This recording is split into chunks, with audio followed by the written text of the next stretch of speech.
The story that I'm writing about, or that I'm discussing today, is Brother, I'm Dying, pages 1 to 150. Remarkable, a fierce, haunting book about exile and loss and family love. A review written by the New York Times. The author wrote about her personal experiences, and through her words, she described the hardships of migration and the horrible situation of being separated from her parents at such a young age. Her aunt and uncle functionally became her mother and father. She describes her uncle as a minister, and she described him as a knowing all the verses of love. She develops a really close relationship with her uncle because her parents leave her at such a young age. And this, through these facts and the hardships of migration, she uses vivid imagery and details in the novel, and it captures her pain. She pieces the autobiography together from personal memories and stories told by her family members that help her guide her through the past and the present. So she recognizes the fact that maybe she doesn't have complete memories at such a young age, but she discusses that she's describing a story of her father and her uncle, and through her novel, she functionally becomes their voice. Her memory of her father and mother was sustained through letters. I was no writer. What I wanted to tell you and your brother was too big for any piece of paper in a small envelope. This is just a really important quote that spoke out to me because her father wasn't able to see his daughter. And these aren't times where they had means to access phones or call each other. These are the times where they had letters to write to each other, and sometimes letters would get lost. And whenever she did get those letters, it was she wasn't getting enough of her father because there was no way that he could, put in everything that was happening into his life and write it down. And she talks about in her novel about how she even knew that she wasn't getting the full pieces of what was happening, and that she always felt like maybe her father would smuggle a little bit more information to her. Subtle, that even those that cannot see her or understand her stories will be transformed by her impact on their world. Walter Mosley. This is another review, and it speaks so highly of the novel because you never expect this. When you see her, I was looking at updated pictures of her, you would never expect the hard lifestyle that she really did suffer through as a child of being separated from her family. And I decided to use imagery and pictures to show just the vast difference of lifestyles that her uncle and her father were experiencing in the time of 2004 when she in 2004. The first picture is a picture of New York in 2004, while the second image is of Haiti in 2004, and you can see the difference in lifestyles and the hardships that she so vividly describes in her novel. For example, in one image of New York, you have prosperity, you have life, you have tall buildings that look very well put together. In Haiti, you have buildings that look like they were kind of just stumbled together. This comes right after hardships in their country. There's not really any major development or any that feeling of cleanliness, and you can just kind of get the difference of the two lifestyles that her father and her uncle were trying to achieve. And her uncle chose to stay back in Haiti even though she traveled when she was 12 to go back to come to America to be with her family.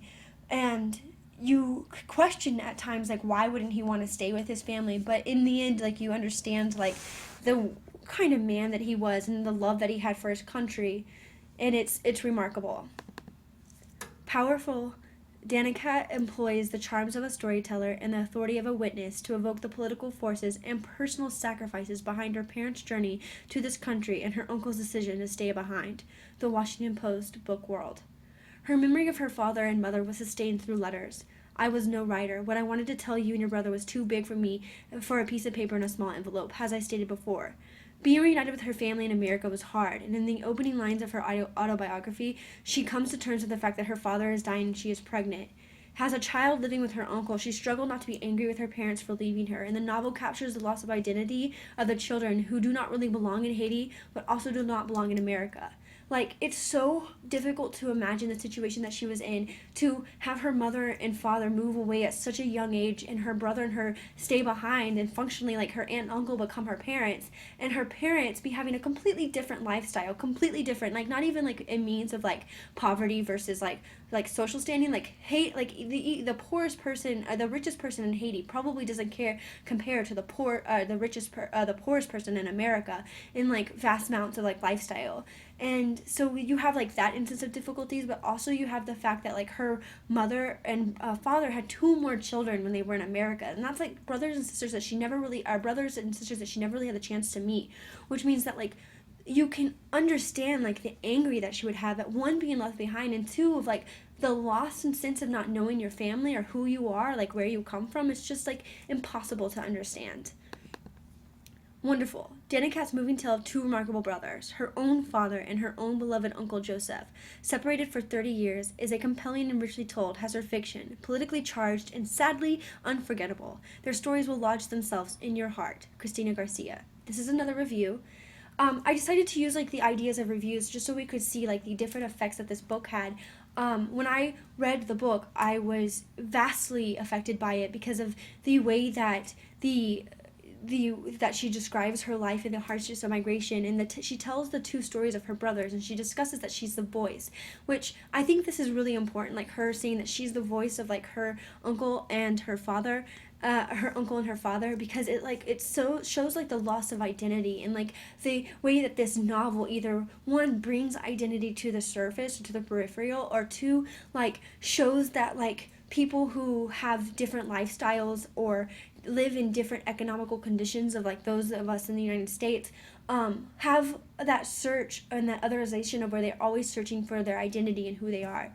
It was overall a very well written autobiography that shows a very well written nonfiction book that shows an autobiographical look into her like childhood and her past, but also shows two very heartwarming biographies of like her uncles and or of her uncle and her father, and these two brothers who are separated and both want like the better good for their family, but go about it in two different ways. And you have to respect like both decisions. Like it had to be really hard to make the choice to leave your daughter and son behind, and it also had to be just as hard to watch your family leave and choose to stay in a country. Even though you loved that country, it still had to have been hard to be separated from someone who you love dearly.